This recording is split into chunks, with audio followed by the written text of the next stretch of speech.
It was a bold plan.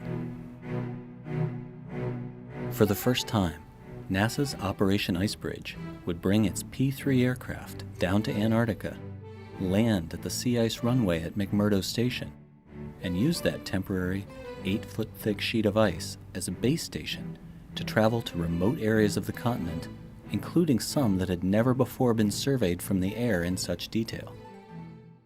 A lot of pieces had to be put in place for this to happen.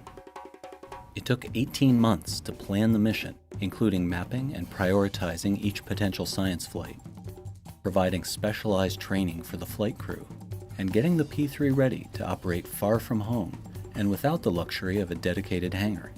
It also took careful coordination with the National Science Foundation, which operates McMurdo, to ensure the mission would have adequate support on the ice and would adhere to strict Antarctic environmental and wildlife protections.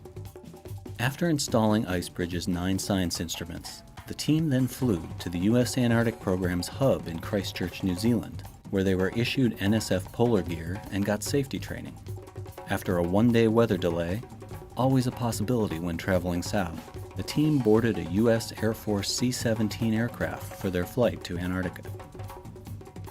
After landing on the ice, the team then had to unload cargo, set up GPS ground stations, go through more training, scout the runway, and make sure their instruments were ready to fly.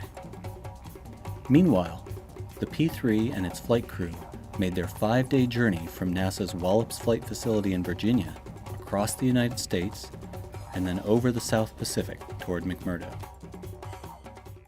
On November 16, 2013, a clear, sunny day, the NASA P-3 made its first approach to the Sea Ice Runway and executed a beautiful landing before taxiing over to meet an excited team of researchers.